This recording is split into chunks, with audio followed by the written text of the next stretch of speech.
어제로써 대선 D-100일 선을 지났는데요. 차례로 각 당의 선거 준비 상황 듣고 있습니다. 오늘은 민주당으로 갑니다. 민주당 선대위의 전략기획본부장을 맡고 있는 강훈식 의원을 만나보고 다음 주에는 당대표 인터뷰도 저희가 잡아놓고 있습니다.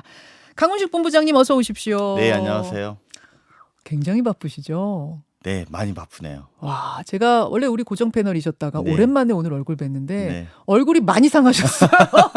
얼마나 바쁘게 뛰시는지. 네, 뭐 어쨌든 중책이기도 하거니와 네. 저희가 기동성 또 민첩한 선대위를 만들자는 취지에 부응하려면 하여튼 뭐 과거보다는 엄청 많이 바쁜 것 같습니다. 엄청 많이 바쁘게 뛰고 있는 전략기획본부장이 보는 D-100일 판세 어떻습니까?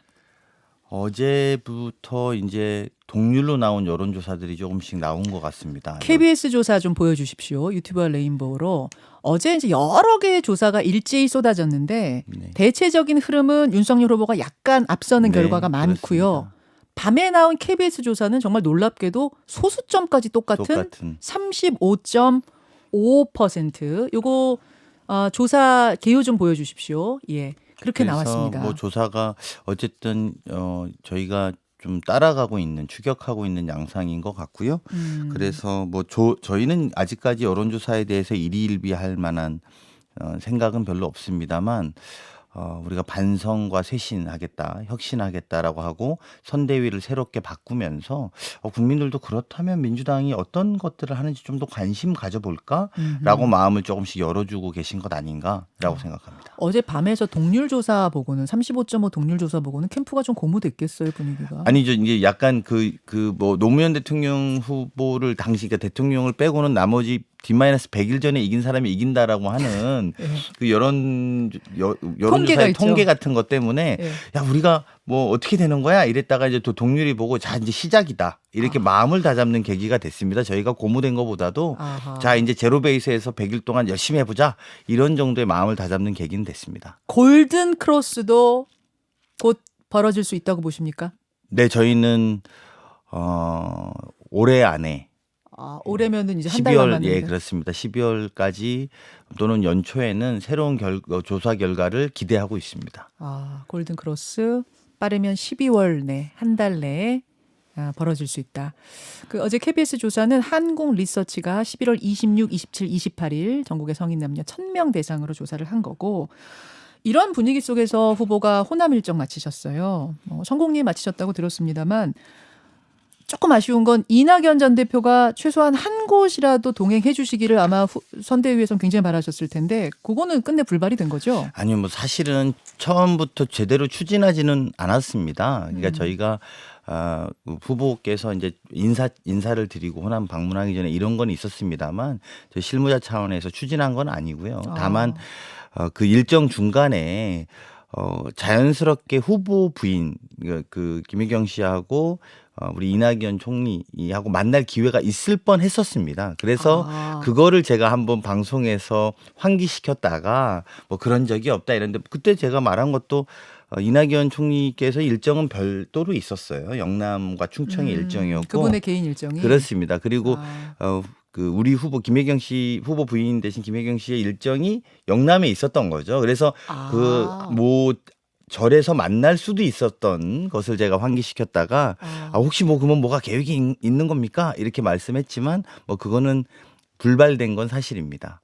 그럼 호남에서 이낙연 대표와 이재명 후보가 만나는 건 계획은 없었습니다. 공식 제안 원래. 들어간 것도 없고요. 예, 그렇게 저희가 아직 제안한 그때 뭐 그 메타버스의 취지에 맞춰서 그렇게 뭐 제안한 거는 아니었고요. 다만 그렇군요. 인사를 드리고 갔던 건 있습니다. 그럼 이낙연 전 대표 측에서 그쪽이 제안 너무 늦게 해놓고는 마치 안 오기로 한 것처럼 발표해서 조금 서운하다는 식으로 뭐 얘기한 것도 보도가 되던데 그거 아니에요? 그것도 사실은 아니고요. 그냥 뭐 이런 흐름들이야 되게 실무적인 거니까 두 분의 마음과의 본질과는 좀 다른 문제니까요. 이낙연 총리께서도 뭐 후보에 대해서 지지하고 있고 공식적으로 밝힌 것처럼 앙금 안 남아 있어요? 아닙니다. 그리고 그 연설에서도 말씀하신 것처럼 민주당의 오랜 전통은 싸울 때 열심히 싸우고 끝나면 깨끗하게 하나가 되는 거니까 이낙연 총리께서도 그렇게 생각하고 있다. 이렇게. 알겠습니다. 이런 분위기 속에서 어제 좀 갑작스럽게 상임선대위원장 추가 영입 소식이 보도가 됐습니다. 군사 전문가 서경대학교 조동현 교수 여성분이세요. 네. 근데 상임선대위원장이라고 하면 송영길 대표 한 명뿐인 자리잖아요. 투톱이죠. 높은 자리에. 네, 그렇습니다. 조동현이란 분을 저는 잘 모르겠습니다. 조금 네. 낯섭니다. 네. 그래서 이게 어떻게 된 건가? 이분은 우리 육사하고요. 그리고 육사 출신? 육사 출신의 하버드에서도 공부를 하고 그리고 지금은 서경대학교 군사학과 교수입니다. 예. 주로는 미래국방기술 창업센터장을 지금 그 대학에서 하고 있는데요. 그 뭐냐면 우주산업과 군사산업이 사실 미국의 경우도 그렇거든요. 제가 어제 차 한잔 마시면서 말씀을 충분히 들을 기회가 있어서 주동 교수랑? 네, 예, 네, 예. 말씀을 들었는데 우주산업과 군사산업이 새로운 스타트업을 육성하고 새로운 성장 용력이 된다는 것에 대해서 굉장히 아주 해박한 지식을 갖고 있고 이분은 이제 과거 스토리만 보면 군인 뭐 이렇게만 이야기할 수 있지만 네. 그것보다도 오히려 대한민국의 새로운 먹거리와 성장 동력을 우주와 군사 산업에서부터 오는 스타트업들 그리고 글로벌 스타트업을 키울 수 있는 비전을 갖고 있는 분입니다. 그래서 우리가 지금 한국 경제에 새로운 미치는 새로운 희망과 원동력을 불러일으킬 수 있는 분이고 동시에 두 아이의 엄마면서도 30대 교수입니다. 그래서 워킹맘으로서의 애로사항들을 말할 수 있는 아주 적임자를 저희가 모시게 됐다 생각합니다. 이런 분은 누가 어디서 발굴을 하셨어요? 그건 뭐 대표가 아무래도 주도하는 것이 맞죠. 보통의 경우. 대표? 송영길 대표가? 네, 그렇습니다. 아, 그래요? 네. 아니 혹시 어제 국민의힘 선대위원장으로 공동선대위원장으로 합류하신 이수정 교수에 대한 맞불 전략은 아니냐 이런 분석도 있던데. 저희는 오히려 그렇게보다는 아까 이수정 교수님도 뵀는데 이렇게 기다리고 계세요. 네, 예. 저희가 이수정 교수님보다 오히려 이준석 대표랑 이야기를 좀 많이 해보면 재밌을 것 같아요. 30대의 새로운 시각들을 이준석 대표가 당에 활기를 불러일으켰다면 네. 저희는 조동현 교수도 민주당의 새로운 활력과 성장 동력도 대한민국의 먹거리에 대한 이야기를 해줄 수 있을 거라는 기대감을 훨씬 더 많이 갖고 있습니다. 군사 전문가라는 점도 높이 평가가 된 겁니까? 그러니까 과거에 군 복무를 하고 네. 또 군 활동을 한 과거 스토리도 스토리지만 저는 뭐 그것보다도 더 관심 가져줘야 되는 것은 앞으로의 한국의 미래 먹거리 그리고 성장 동력, 우주 산업 산업죠. 이런 것들을 바탕으로 한 스타트업의 지원 이런 것들이 훨씬 더 구체적일 것 같습니다. 사실은 이제 맞불 전략 아니냐 이런 분석들이 세간에서 왜 나오냐면 이수정 교수는 2030 여성들의 폭넓은 지지를 또 주로 받고 계시는 이제 여성 운동가시고 또 조동현 교수 같은 경우에는 군사 전문가시니까 2030 이대남들 이른바 이대남들에게 공을 들이는 어떤 이런 행보의 연장선상 아니냐 이재명 후보의 그런 얘기들이 그래서 나왔던 거거든요. 아닙니다. 우리 여성 두 분끼리 싸움 붙이지 마시고요. 아니 어제 최백은 교수님은 두 분의 사진을 쫙 올리셨던데요. 저는 오히려 하버드 케네디 스쿨에서 공공행정학 공부한 우리 조 교수님하고 또 같은 공부를 한 우리 이준석 대표랑 붙으면 더 재미있을 것 같고요. 그리고 국민들도 30대의 리더들의 모습들로서 대한민국의 미래를 열어가는 것들을 예. 보는 것이 더 기대될 수 있다고 생각합니다. 2030 뭐 남성들 이야기 나왔으니까 그 얘기로 우리 전략가인 강훈식 의원께 좀 질문 드려보죠. 2030 남성 지지층에 대해서 뭐 윤석열 후보도 그렇고 이재명 후보도 그렇고 굉장히 집중하는 모습들을 보입니다. 왜냐하면 거기가 아무래도 아직 누구 뽑을지 모르겠다 하는 사람이 많은 연령대니까요. 분위기가 바뀌는 걸 느끼세요? 어떠세요? 아직 못 느끼고요. 이게 우리 이재명 후보도 그런 거에 대한 오해를 많이 받는데 뭐 전체가 바뀌는 것 아니냐 이런 오해를 많이 받는데 이재명 후보는 어쨌든 한국 사회가 아직도 페미니즘이 좀 더 구조적으로 필요하다라고 인식을 분명히 하고 있습니다. 다만 이제 20대의 남성 같은 경우에 또 그런 구조적인 문제에서 소외되어 있는 것도 또 사실이다라고 보고 있습니다. 그래서 그런 친구들에 대해서 귀 기울여 들으려고 하는 것이고 또 가급적 그런 구조적인 문제에 어떻게 저 20대 남성의 친구들의 목소리를 넣을 수 있는가 이런 고민이 깊이 있는 것은 사실입니다. 그래요. 아직은 뭐 분위기가 막 바뀌고 이런 거를 네, 체감할 아직은- 정도는 아니라고 네, 보시고. 그렇습니다. 2030 이야기를 많이 하게 되는데 2030 여성층에서 특히 민감한 이슈이기도 했던 게 이 이재명 후보가 사과를 했던 조카 교제살인 변론 경력입니다. 공개 사과를 하시는 과정에서 데이트 폭력이라고 표현한 거는 이건 문제 있는 거 아니냐 요지적이 하나 있었고 또 변론하는 과정에서 심신미약을 주장한 부분 이거는 인권 변호사로서 바르지 못한 변론 아니었냐라는 지적 어떻게 생각하세요?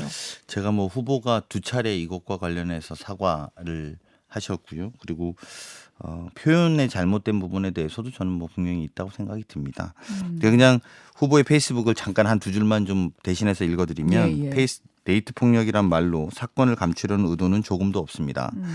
흉악 범죄로 인한 고통의 크기가 헤아릴 수 없음을 잘 알고 있습니다. 미숙한 표현으로 상처받은 심정에 대해서 다시 한번 죄송하다고 말씀을 전합니다. 이제 이렇게 본인의 글을 그대로 좀 옮겨드리고요. 저는 뭐 이 부분에 대해서는 저희가 계속 사과하고 말씀을 전해서 진정성을 보여드리는 길밖에 없다고 생각합니다.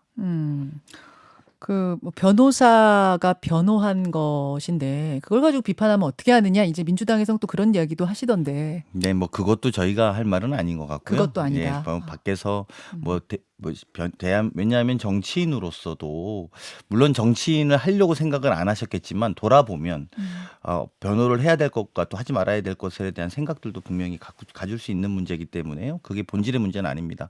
또 오히려 제가 좀 한편으로 좀 야속한 것은 네. 뭐 살인자의 집안이다. 뭐 이런 이야기를 야당에서 하던데요. 저는 박근혜 전 대통령의 오촌 조카가 자신의 사촌을 살해했던 오촌 조카 소위 살해 네. 사이 그 당시에 사건이 있지 않습니까? 그렇다고 저희가 박근혜 대통령 집안을 살인자의 집안이라고 표현하지는 않았던 것 같습니다. 그래서 야당도 더 과도한 주장이나 정치적 공세는 안 하는 것이 합리적이다. 저는 이렇게 생각합니다. 네. 강훈식 민주당 선대위 전략기획본부장 여러분 지금 만나고 계십니다. 전략본부장이시니까 상대 당의 움직임들도 면밀히 지금 분석하고 계실 텐데요. 어젯밤에 이준석 대표가 SNS를 하나 올렸어요. 이준석 대표하고 친하세요? 아닙니다. 친하지 않으세요? 예, SNS는 혹시 보셨습니까? 봤습니다. 보셨죠? 어제 뭐 밤에 상당히 큰 파장을 일으켰기 때문에 강 의원님도 보셨을 텐데 그렇다면 여기까지입니다. 라는 한 줄의 SNS를 남겼습니다. 그 후로는 지금 전화 연락이 안 되고 있습니다. 어떻게 분석하세요? 이준석 대표 화날만 하죠. 사실은 대표 패싱이라는 건 되게 무서운 거거든요. 사실은 제가 볼 때 이준석 대표를 옹호하고자 좀 말을 하면 네. 할 만큼 했다고 봅니다. 왜냐하면 본인은 마음에 들지 않는 후보라고 예전에 말했습니다만 결과에 대해서 받아들이고 모든 건 후보가 결정한다고 자리까지 다 내주고 윤석열 후보요. 예. 네, 윤석열 후보에 대해서 그리고 본인은 홍보본부장을 하고 계신 걸로 알고 있어요. 네네. 대표 직함을 내려놓고 내가 소위 백의종군하고 진배 없습니다. 물론 공동선대위원장인데 네. 동시에 홍보본부를 내가 총괄해서 하겠다. 그것도 맞는 말이에요. 30대의 젊은 감각으로 홍보본부를 이끌어낸다는 건 좋은 자세거든요.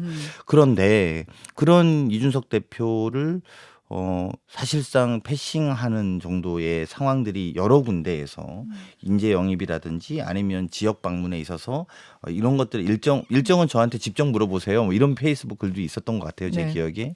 근데 그렇게 할 정도면 후보로서는 좀 너무 예의 없는 거 아닌가. 물론 이제 나이로 보면 후배지만 그래도 당 대표이고 본인이 대통령 후보가 된 것에 대해서 충분히 지원한 의사가 있는 대표에게 예의가 없는 것이 아닌가 이런 게 후보로서는 좀 단점으로 보이고요.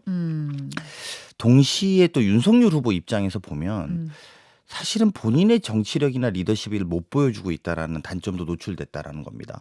무슨 말이냐면 저희가 지난 한 2주 동안 예. 김종인 비대위원장에 휘둘린 시간이었어요. 어떤 의미로 보면. 그럼 오시지도 못했고 결과도 직접 찾아갔지만 예. 결과도 없는 것이죠. 그런데다가 이제 이준석 대표의 마음도 얻지 못했고 다 홍준표 후보에 대한 마음도 얻지 못했단 말이죠. 그럼 사실은 이거는 굉장히 정치적 리더십의 부재의 상황을 노출시킨 것이고요. 국가 운영이라는 건 훨씬 더 밀도 있고 집중력이 있어야 됩니다. 그리고 그것이 본인의 정치력이고 리더십인데 그런 면에서 보면 지금 손대는 것마다 아무도 함께하지 않다라는 상황이거든요. 이제 그렇게 본다면 굉장히 심각한 지도자로서 리더로서의 약점이 노출되고 있는 것 아닌가 생각이 듭니다. 김종인 위원장하고는 잘 아시잖아요. 전에 네. 민주당에 뭐 같이 계셨던 네. 분이니까. 결국은 합류를 하실 거라고 보세요? 아니면 이대로 그냥 끝이라고 보세요? 저희는 합류를 하실 거라고 준비하고 생각하고 준비합니다. 왜냐하면 전략이나 이런 방향들은 보수적으로 해야 되니까요. 그러니까 보수적으로 그냥 대비해서 의뢰 준비하는 거 말고 강 의원님 좀 이렇게 평론가적 시점에서 예. 지금 선수로 저희가 활동하고 있는데 갑자기 유체 이탈해서 평론가로. 평론가 예전 저 패널 하실 때처럼 평론가적 시점에서는 오실 것 같아요, 안 오실 것 같아요? 그렇게 보면 김종인 위원장 종쳤다. 저는 이렇게 봅니다. 아, 종쳤다로 보세요. 네, 왜냐하면 저렇게 어른한테 함부로 하는 상황까지 어제는 뭐 국민 멘토보다 필요 없고 2030이 필요하다까지 이야기 나온 것 같던데 그 2030 만난 자리에서. 그거 뭐 원론적인 얘기라고 볼 수도 있잖아요. 뭐 그렇게 볼 수도 있습니다만 그 말은 그렇게 해서는 안 되죠. 모시지 못해서 안타까웠다. 오히려 청년 세대와 함께 할 수 있는 기회가 그 선배 세대와 뭉쳐진 게 내 역할이다. 이렇게 표현하면 예. 오히려 또 훨씬 더 좋았겠죠. 아쉬움을 남기면서도. 근데 그걸 아예 뭐 그 멘토를 그쪽이 할 게 아니라 젊은 세대한테 멘토를 하겠다라고 한 것은 굉장히 어르신들로는 되게 기분 나쁘실 수 있는 문제죠. 감정의 골이 너무 깊어졌다. 깊어졌다. 네. 되돌이키기에는 그렇습니다. 그렇게 네. 보세요. 그리고 마지막에 어쨌든 후보가 찾아갔잖아요. 예, 예. 그때 안 봤다라는 건 김종인 위원장으로서도 사실은 되게 차가워지셨다라고 볼 수밖에 없거든요. 아니 합류하지 않길 바라시는 건 아니죠? 아니 저희는 합류한다고 생각하고 데뷔한다. 예, 알겠습니다. 네, 저희는, 알겠습니다. 여기까지 민주당의 D-100일 판세 강훈식 전략기획본부장과 함께 짚어봤습니다. 강훈식 본부장님 오늘 고맙습니다. 네, 고맙습니다. 김현정의 뉴스쇼는 청취자 여러분의 참여로 이루어집니다. 트위터, 페이스북, 레인보우 게시판, 그리고 단문 50원, 장문 100원의 유료 문자 샵 1212, 우물정 1212 통해 참여하실 수 있습니다.